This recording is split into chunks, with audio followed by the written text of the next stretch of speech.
దేవరాగం జ్ఞానయోగం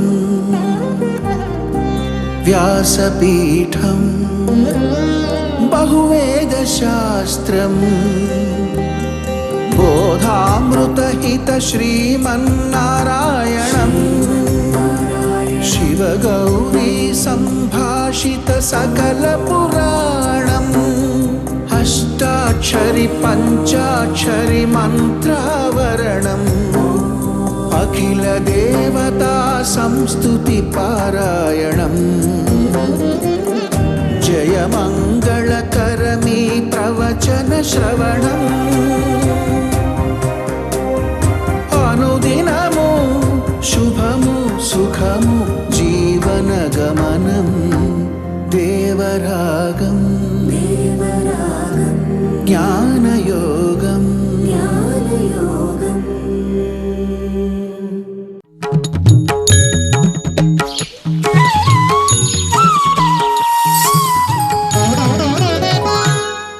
ఆపదామపహర్తారం దాతారం సర్వసంపదాం లోకాభిరామం శ్రీరామం భూయో భూయో నమామ్యహం.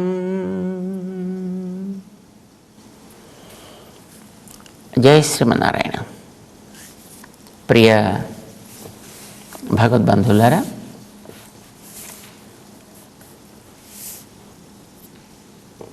భగవద్గీత ఒక మంచి సాధన గ్రంథం. థియరీ బుక్ అంటామన్నమాట. మనిషికి నేర్వవలసినటువంటి వాటిని గురించి మానసికమైనటువంటి తత్వాన్ని అవగతం చేసే ఒక అద్భుతమైనటువంటి థియరీ టెక్స్ట్. దానికి ప్రాక్టికల్ టెక్స్ట్ ఈజ్ రామాయణం. ఇది థియరీ బుక్, అది ప్రాక్టీస్ బుక్ అన్నమాట. అది మనం ఇప్పుడు థియరీ గురించి మాట్లాడుకుంటున్నాం. అందులోనూ మనస్సుని ఏ విధంగా మనం శుద్ధి చేసుకుని దాంట్లో సమదృష్టిని నింపాలి అనే దాని గురించి మాట్లాడుకుంటున్నాం. సమదృష్టి కలిగిన వాడినే పండితుడు అంటాడు అని మనకి గతంలో 19వ శ్లోకంలో చెప్పాడు ఆయన. అయితే ఆ సమదృష్టిని మనం సాధించడానికి సాధనమైనటువంటి మనస్సుని స్వాధీనం చేసుకోవడానికి కొన్ని మెట్లని చెబుతూ శ్రీకృష్ణుడు మొట్టమొదట ఒక మెట్టు చెప్పాడు. నా ప్రహృష్యేత్ ప్రియం ప్రాప్య నోద్విజేత్ ప్రాప్య చ అప్రియం అని ఒక మెట్టు చెప్పాడు. అది సాధ్యం కాకపోతే ఏం చేయాలి అంటే బాహ్య స్పర్శేషు ఆసక్తాత్మ ఆత్మని సుఖం యహ విందతే, ఆత్మయందు ఎవడైతే సక్తమై ఉండగలుగుతాడో బాహ్యమైన వాటి మనస్సు తగులుకోకుండా ఉండేట్టు చేసుకుని అని రెండవ మెట్టు చెప్పాడు. నిజమే, కానీ అది కూడా కష్టమే కదయా. మనస్సుని అలవాటయ్యి కొన్ని వేల లక్షల జన్మల్లోంచి అది ఈ బాహ్య విషయాల్ని శరీరంలో కూర్చుని అనుభవిస్తూ అనుభవిస్తూ అనుభవిస్తూ ఈ జీవుని ఇంతకాలం ఈ జీవనధార ఇలా సాగించేటట్లుగా ఈ జన్మ పరంపర వీడు కొనసాగించేట్టుగా చేసినటువంటి ఒక అద్భుతమైన పరికరం మనస్సుగారే కదా. అది వీటిల్లో ఉండేటటువంటి రుచులని వీటిలో ఉండేటువంటి స్వభావాన్ని బాగా అర్థం చేసుకోవడం వల్లనే కదా వాటి వైపు వీడికి ఉండే దృష్టిని కాస్త కలిగించి వాడిని దిగదార్చి దిగదార్చి దిగదార్చి ఈ స్థితిలోకి తీసుకొచ్చింది. కనుక వాటిని ఇప్పుడు వదిలేయి అంటే అదేం సాధ్యమయ్యే పనా? బాగా తాగుడు అలవాటై ఉండేటువంటి వాడికి ఒరే తాగుడు మానవలేని రా అని చెబితే వాడేం మానతాడా? చూడండి, మన వాళ్ళకి ఇదివరకు ఇప్పుడు సిగరెట్ అలవాటు ఉండేది చాలామందికి. ఎక్కడ చూసినా అదే ఉండేది. దాని మీద రకరకాలైనటువంటి నియంత్రణలని ఏర్పాటు చేసి బస్సుల్లో, రైళ్లల్లో, కార్లలో, సినిమాల్లో, ఏరోప్లేన్స్లో ఏదో స్మోకింగ్ ఈజ్ ప్రొహిబిటెడ్ కనుక ఎక్కడ కూడా పెట్టడానికి వీలేదు. ఎలక్ట్రికల్ సిగరెట్లు ఏవో ఉంటాయండి, అవి కూడా మీరు ఎక్కడ కూర్చొని తాగడానికి వీల్లేదు. ల్యాబొరేటరీస్లో కూడా స్మోక్ డిటెక్టర్స్ ఉన్నాయి, జాగ్రత్త. విమానాల్లో ఎక్కేవాళ్ళు మామూలు వాళ్ళు ఎక్కుతారు ఏంటి, ఏదో కొంచెం చదువుకున్న వాళ్ళు బుద్ధున్న వాళ్ళే ఎక్కుతారు అని అనుకుంటాం మనం జనరల్గా. ఎందుకంటే అన్ని పైసలు ఖర్చు పెట్టి దూర ప్రయాణాలు చేసేటువంటి వాళ్ళు ఏదో ఆ మాత్రం ఉన్నవాళ్ళే ఉంటారు కదా. అలాంటి వాళ్ళు ఉండేటువంటి విమానాల్లో కూడా స్మోకింగ్ ఈజ్ ప్రొహిబిటెడ్, స్మోకింగ్ చేయడానికి వీల్లేదు. అందులోనూ కొన్ని మామూలుగా ఇలా అగ్గిపుల్ల వెలిగించి చేసే ఉంటాయి, కానీ అగ్గిపుల్లలు పర్మిట్ చేయరు విమానాల్లోకి. అందుకోసం ఏవో ఎలక్ట్రిక్ సిగరెట్స్ ఉంటాయటండి, అది మామూలుగానే వెలిగేస్తాయి అనుకుంటాను. అది ఎలా ఉంటాయో తెలియదు మాకు, కానీ అందరూ చెబుతుంటే మేము వింటూ ఉంటాం. చేత ఎలక్ట్రికల్ సిగరెట్స్ కూడా కాల్చడానికి వీలేదు. ల్యాబొరేటరీస్లోకి పెడితే అక్కడ కూడా స్మోక్ డిటెక్టర్స్ ఉంటాయి, జాగ్రత్త. ఎవడైనా కనుక అలాంటివి చేసినట్టయితే వాళ్ళకి దండన, తీవ్రమైనటువంటి దండన విధించడం జరుగుతుంది అని ఫ్లైట్లో కూడా చెబుతారంటే దానికి అలవాటు పడ్డవాడు ఎంతగా అందులో మునిగి ఉంటాడు అనేది మనం ఊహించడానికి ఒక చిన్న ఉదాహరణ. మనస్సుకి ఇన్ని రకాలుగా అలవాటైనటువంటి దీన్ని మరి వదిలిపెట్టి దాని ఎందుకు మనసు పెట్టకు అంటే ఎట్లా కుదురుతుంది కృష్ణ? దాన్ని సాధించడానికి ఏదైనా మరొక మెట్టు చెప్పవా అని అడిగితే శ్రీకృష్ణుడు దానికి మరొక మెట్టుని చెప్తున్నాడు 22వ శ్లోకంలో 5వ అధ్యాయంలో. ఏహి సంస్పర్శజా భోగా దుఃఖయోనయ ఏవతే ఆద్యంతవంతః కౌంతేయ నతేషు రమతే బుధః. బుధః బుద్ధిమంతుడు, తేషు న రమతే వాటి యందు ఆనందాన్ని పొందడు. వేటి యందు?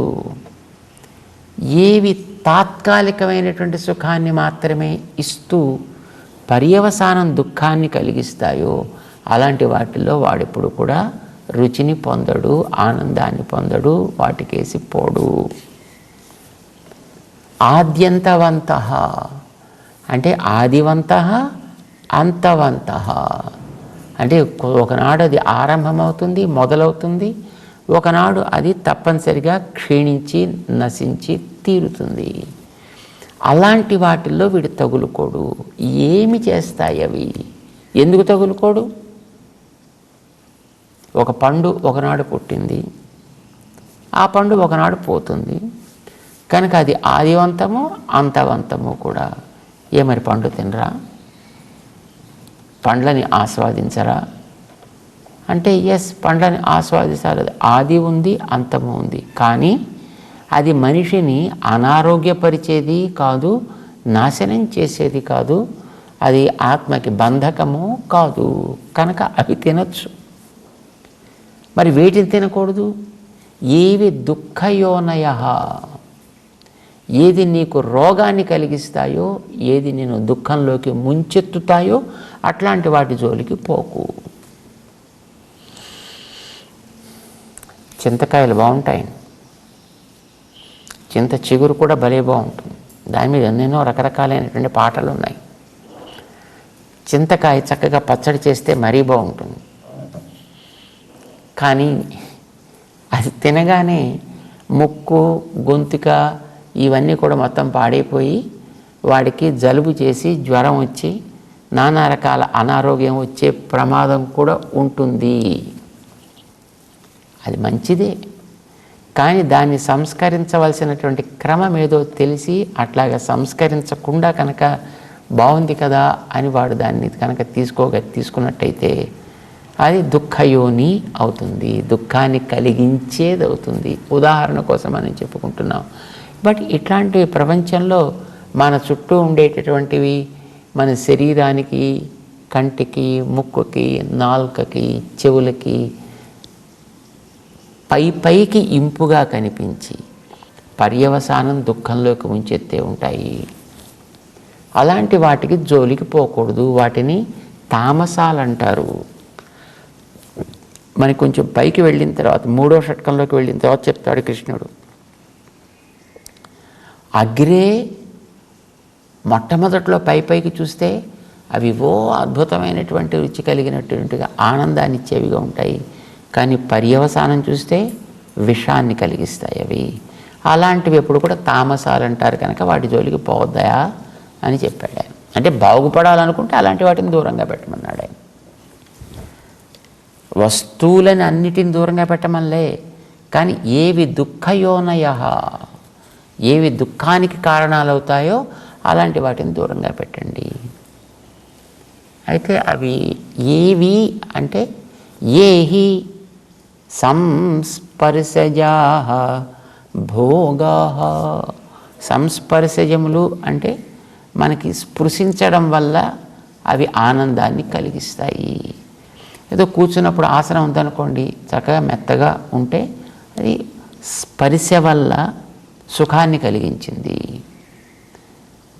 ఏదో తిన్నప్పుడు అది చక్కగా రుచిగా మెత్తగా బాగుందనుకోండి, లేదా కరకరలాడేట్టుగా ఉందనుకోండి, మంచి వేపుళ్ళు ఏమైనా చేస్తే ఇది స్పర్శ వల్ల మనకి ఒక సుఖాన్ని కలిగించినట్టుంది. కానీ స్పర్శ వల్ల సుఖాన్ని కలిగించింది కానీ రోగం కలిగిస్తుంది అది. Fries, almost all the fries are unhealthy అంటారు ఆరోగ్య సూత్రాలని వల్లెవేసేటటువంటి పెద్దవాళ్ళు. కానీ అవి చాలా బాగుంటాయి, వాసనకి మంచి అద్భుతంగా ఉంటాయి. మరికొన్ని రకరకాల కెమికల్స్ కలిపి తయారు చేసేటటువంటి వస్తువులు, కానీ పర్యవసానం మనకి రోగాలకి కారణాలు అవుతాయి. ఇప్పుడు మనం చూసేటి ఎన్నో రకాల పదార్థాలకి ఎన్నో రకాల రంగులుగా ఉంటాయి. రంగులు కలిపితే వాటికి ఆ రకమైనటువంటి స్థితి ఏర్పడుతుంది. కానీ ఆ రంగులు మనకి ఆరోగ్యానికి భంగకరము, అలాంటివి మనకి అంత మంచిది కాదని చెప్తారు ఆరోగ్య దృష్టి కలిగినటువంటి మహానుభావులు. స్పర్శ వల్ల, అది ఇంద్రియానికి అర్థానికి ఏర్పడే స్పర్శ వల్ల కలిగే ఆనందాన్ని ఇచ్చేవేవో అవి సంస్పర్శజములు అని అంటాం మనం. అలాంటివి ఏహి సంస్పర్శజా భోగా దుఃఖయోనయ ఏవతే, అవన్నీ కూడా మనకి దుఃఖానికి కారణాలైనటువంటివే. ఎప్పుడు నేను అనుభవిస్తున్నాను అని అనుకున్నప్పుడు, ఆద్యంతవంతః కౌంతేయ, అవన్నీ కూడా మొదలు తుది కలిగినటువంటివి కనుక నశిస్తాయి. నశించని దాన్ని లోపల పెట్టే ప్రయత్నం చేయి. మహానుభావులు ఒక మాట చెప్పారు, ఉన్న వాటిల్లో అతి గొప్ప గుణాలు కలిగినటువంటిది భగవంతుడు. ఇప్పుడు ఈ ప్రపంచంలో మనకి ఎన్నో రకాల సుఖకారకాలైనటువంటి వస్తువులు ఉన్నాయి కదా, అందాన్ని కలిగినవి, ఆనందాన్ని ఇచ్చేవి కూడా చాలా వస్తువులు ఉన్నాయి. ఈ ప్రపంచం నిండా అవే ఉన్నాయి. నిజానికి మన చుట్టూ ప్రకృతిలో ఉన్నాయి, ప్రాణికోటిలో ఉన్నాయి, అన్నిటిలో కూడా. అయితే వీటి వల్ల కలిగే ఆనందం కంటే పరమాత్మ వల్ల కలిగే ఆనందం చాలా గొప్పది. ఎందుకంటే ఆయన నుంచి అవన్నీ వస్తున్నాయి కనుక. ఆయన వల్ల కలిగే ఆనందం ఒక సాగరం అయితే, వీటి వల్ల కలిగే ఆనందం అందులోంచి ఏర్పడ్డ ఒక చిన్న ఒక కణము లాంటిది, ఒక జల కణం లాంటిది. అంచేత జల కణం చిన్నదే మనకి ఇంత రుచి కలిగి ఉంటే దీని అంతటికి మూల కారణం ఏంటంటే అది ఎంత ఉంటుంది అని గుర్తించగలిగినప్పుడు మనం దీనికేసి నడవాలా, దానికేసి నడవాలా? ఇది మనకు ఒక ఆనందాన్ని ఇస్తుంది, కానీ దీనికి మూల కారణమైంది ఉంది, అది మహానందాన్ని ఇవ్వగలుగుతుంది అనుకున్నప్పుడు అల్పానందం వైపు వెళ్ళాలనిపించదు, మహానందం వైపు వెళ్ళాలనిపిస్తుంది. దీనికి దానికి దూరం చాలా ఉంటే పోనీ అనుకోవచ్చు, కానీ నిజానికి అల్పానందాన్ని ఇచ్చే బాహ్య విషయాల కంటే కూడా పరమానందాన్ని ఇచ్చేటటువంటి ఆ భగవంతుడు మనకి నిజంగా దగ్గరవాడు కూడా. కనుక అటుపక్కకి వెళ్ళడం సులభం. ఇది మనకు అలవాటు అయింది అని అనుకుని దీనికేసి మనం ఉంటున్నాం తప్ప, నిజానికి వాడు మనకి వీటి కంటే కూడా దగ్గరవాడు. ఎలాగో చెప్తాం. ఇప్పుడు ఆత్మ ఉంది, ఈ ఆత్మని ఎప్పుడు కూడా అంటుకుని ఉండేవాడు పరమాత్మ, వెనకాతలే ఉంటాడు. కానీ ఈ ఆత్మకి ముందుండేటటువంటిది జ్ఞానం, జ్ఞానం తర్వాత మనస్సు, మనస్సు తర్వాత ఇంద్రియాలు, ఇంద్రియాల తర్వాత శరీరం, అప్పుడు శరీరాల తర్వాత మిగతా వాటి సుఖం కలగాలి. అంటే ఈ ఆత్మకి మిగతా వాడికి ఎంత దూరం ఉంది? కానీ పరమాత్మ ఈ ఆత్మకి పక్కనే ఉంటాడు. ఏది దగ్గరది మనకి? నిజానికి పరమాత్మ చాలా దగ్గరవాడు. కానీ మనం ఇటు చూడటం లేదు, మనం ఇటు చూస్తున్నాం. మన డైరెక్షన్ ఇటు ఉండడం వల్ల మనకి ఇవే కనిపిస్తున్నాయి. కానీ దీన్ని ఒక్కసారి కనుక మనం రివర్స్ తిప్పామా, వెనక్కి తిప్పి చూపగలిగామా? కశ్చిత్ ధీర ప్రత్యేగాత్మానమైచ్చత్ ఆవృత చక్షు అమృతత్వమిచ్చన్ అంటాడు యమధర్మరాజు. ఎవడో ఒక్కడు బుద్ధిమంతుడు ఒక్కసారి వెనక్కి తిరిగి చూస్తే ఇక మళ్ళీ ఇటుపక్కకి తిరిగి రావాలి అని అనిపించదు. వాడు నిజమైనటువంటి బుద్ధిమంతుడు, వాడు నిజమైనటువంటి తెలివైన వాడు. కానీ అలా తిరగాలని అనిపించదండి. చూడండి, కొంతమంది పిల్లల్ని వాడితో పైన ఎదురకుండా లైట్ కనిపిస్తుంటే ఆ లైట్కి వేసి అలా చూస్తుంటాడు. ఇటు పక్కన అమ్మో నాన్నో మామయ్యో ఎవడో ఉన్నాడు అనుకోండి, ఒరే ఒకసారి తిరగరా, వాడికేసి తిరగరా, వాడు నేను చూడడానికి వచ్చాడు ఎక్కడి నుంచో, తిరగరా వాడిని.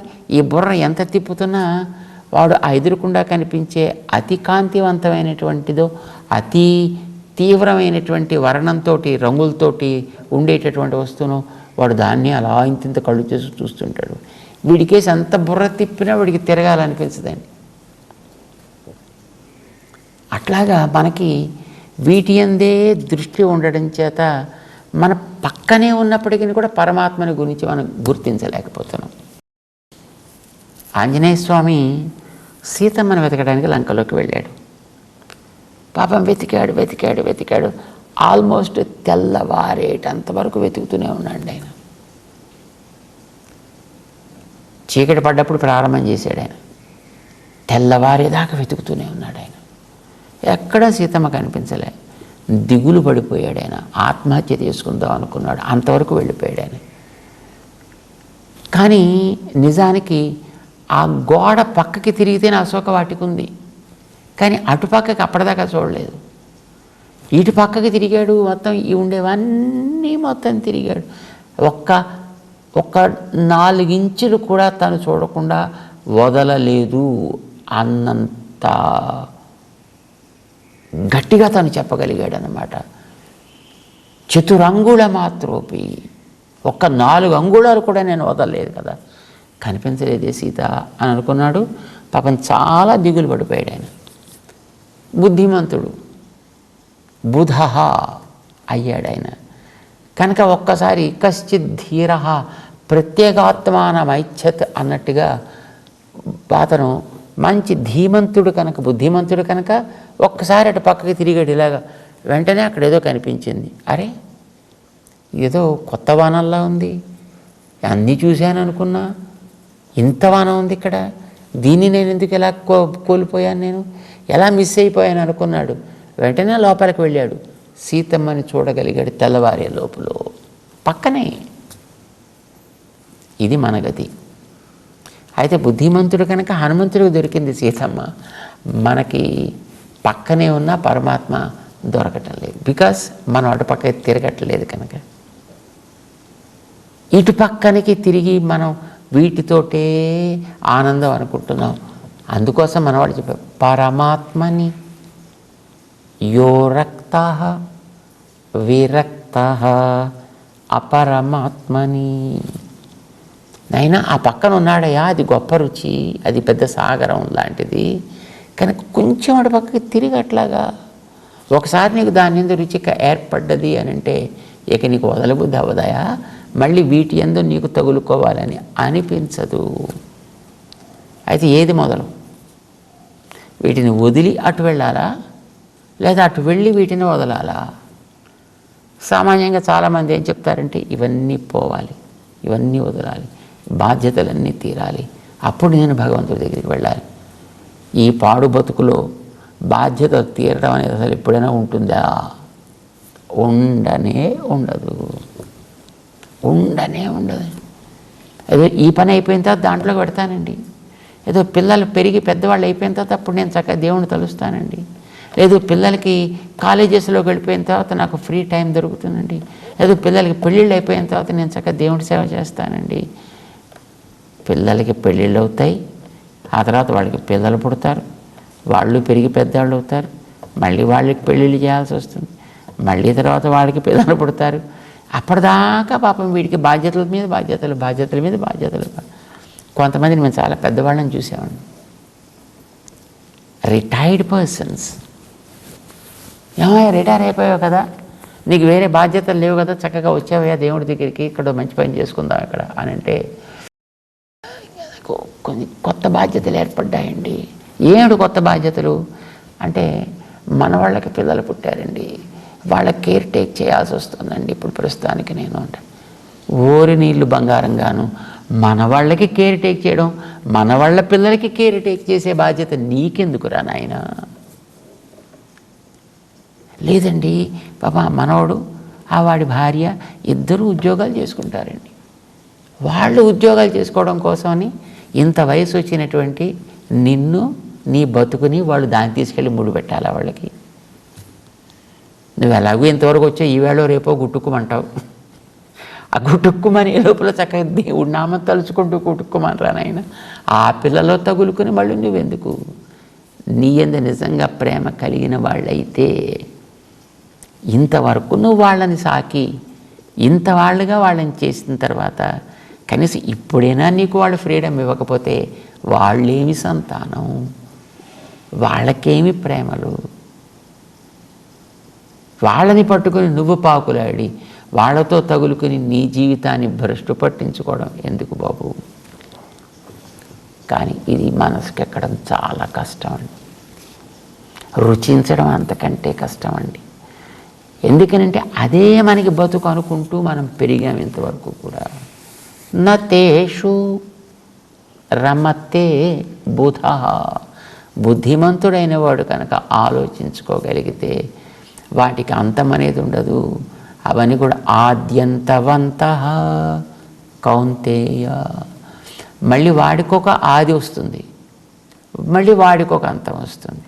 వాడికొక ఆది అంటే నీ కొడుకు ఆది, వాడికి పిల్లాడు పుట్టడం, మళ్ళీ నీకు అంతం కొడుకు బాధ్యత తీరడం, మనవడు బాధ్యత పెరగడం, ఆ తర్వాత మనవడికి మళ్ళీ ఇంకొక ఆది ఏర్పడుతుంది, మనవడి మించి నీకు అంతం ఏర్పడుతుంది, ముని మనవడి మీద మళ్ళీ నీకు ఆది, మళ్ళీ కొత్త బాధ్యత తగులుకుంటుంది. ఎప్పటికీ జీవితం తెల్లారేది ఎప్పటికీ ఉండదు. అంటే బుద్ధిమంతుడు అయినట్టయితే నీ బాధ్యత వరకు నువ్వు తీర్చుకో. నీ బాధ్యత ఎంతవరకు? నీ పిల్లల వరకు నీకు బాధ్యత. నీ పిల్లల్ని చక్కగా పెంచు, పెద్ద చేయి, వాళ్ళకి మ్యారేజెస్ చేయి, వాళ్ళ కాళ్ళ మీద వాళ్ళు నిలబడగలిగేట్టుగా చేయి. Your duty is completed, no more responsibilities. మళ్ళీ వాళ్ళకి నువ్వే చేసి వాళ్ళకి నువ్వే చేసి నీ బతుకు ఎప్పుడు తెల్లారేది? కనుక మనిషికి బాధ్యత తప్పదు. కానీ ఎంతవరకు? తను కన్న వాళ్ళని ఒక కాళ్ళ మీద నిలబెట్టి వాళ్ళ పని వాళ్ళు చేసుకున్నట్టు చేసావంటే నీ బాధ్యత సీజ్డ్. తర్వాత వాళ్ళు నిన్ను ఏం చేసినా నువ్వు దాంట్లో తగులుకోవాల్సిన అవసరం నీకు లేదు. బాగుపడదలుచుకున్న సంగతి చెప్తున్నాను. కాదనుకున్న వాడికి వాళ్ళ ఇష్టం. నచ్చితే కృష్ణుడు చెప్తున్నాడు, ఏ హి సంస్పర్శజా భోగా, పైన కలిగేటటువంటి మనకి ఈ దేహ సంబంధంతో, ఇంద్రియముల సంబంధంతో కలిగేటటువంటి ఏవైతే సుఖాలు ఉంటాయో వాటి లక్షణాలని గుర్తించి అవన్నీ కూడా వస్తూ పోతూ ఉండేవి కనుక వాటి యందు తగులుకోవడం కంటే పుట్టుక గిట్టుట లేకుండా ఉండేటటువంటి ఆత్మని నువ్వు పొందాల్సినటువంటి అవసరం ఉంది కనుక నిన్ను నువ్వు గుర్తించాల్సిన బాధ్యత నీకుంది కనుక దాని యందు నీ మనసుని తగులుకునేటట్టుగా చేయి. అప్పుడు నీకు క్రమంగా బయట వాటి యందు మొట్టమొదటి ఒకనాడు వాటిని వదలగానే కొంచెం మనసులో ఏడుపు ప్రారంభమవుతుంది. కొంచెం ఒక 2 రోజులు అలవాటు చేస్తే తట్టుకోవడం ప్రారంభమవుతుంది. ఇంకో 2 రోజులు అలవాటు చేస్తే నువ్వు దేని ఎందు పెట్టాల్సి ఉంటుందో దాన్ని ఆలోచించే ప్రయత్నం చేస్తుంది. ఇంకొంచెం దూరం దాన్ని అభ్యాసం చేస్తే అప్పుడు నా ప్రహృష్యేత్ ప్రియం ప్రాప్య నో ద్విజేత్ ప్రాప్య చ అప్రియం అనే స్థితికి ఇది ఎదగలుగుతుంది. ఏది ఎదగలుగుతుంది? నీ మనస్సు. ఇప్పుడు మనం ఎదిగించాల్సింది మనస్సుని, నేర్పాల్సింది మనస్సుకి. ఇవన్నీ బయటికి కాదు మనం చేయవలసింది. బయట శరీరం ప్రకృతిలో ఉంటుంది, ప్రపంచంలో ఉంటుంది, కుటుంబంలో ఉంటుంది, బాధ్యతలతో ఉంటుంది, బాధ్యతలు నెరవేరుస్తూ ఉంటుంది. ఇప్పుడు వీటన్నిటిని తగులుకోకుండా ఉండేటట్టు చేసుకోవాల్సింది మనస్సుని. ఇది వదిలిపెట్టి మనం పోకూడదు, పోలేము. కనుక మనస్సుని ఎట్లా ట్రైనింగ్ మనం ఇవ్వాల్సి ఉంటుంది అనే విషయాన్ని శ్రీకృష్ణుడు అర్జునుడికి చెప్తున్నాడు అన్నమాట. చేత మొట్టమొదటి అక్కడి నుంచి ప్రణప్రహృష్య దగ్గర నుంచి ప్రారంభించాడు. దానికి క్రింద మెట్టు ఈ 22వ శ్లోకంలో శ్రీకృష్ణుడు ఉపదేశం చేస్తున్నాడు అర్జునుడికి. బుద్ధిమంతుడివి కా, క్రమంగా నీకు సమదృష్టి అలవడుతుంది సుమా. సమదృష్టి అలవడకపోవడం అనేటటువంటిది ఏముండదు, కానీ దానికి ఈ మెట్లని క్రమంగా మనం అవలంబించాలి అంటూ 5వ అధ్యాయాన్ని ముందుకు తీసుకెడుతున్నాడు శ్రీకృష్ణుడు. జై శ్రీమన్నారాయణ.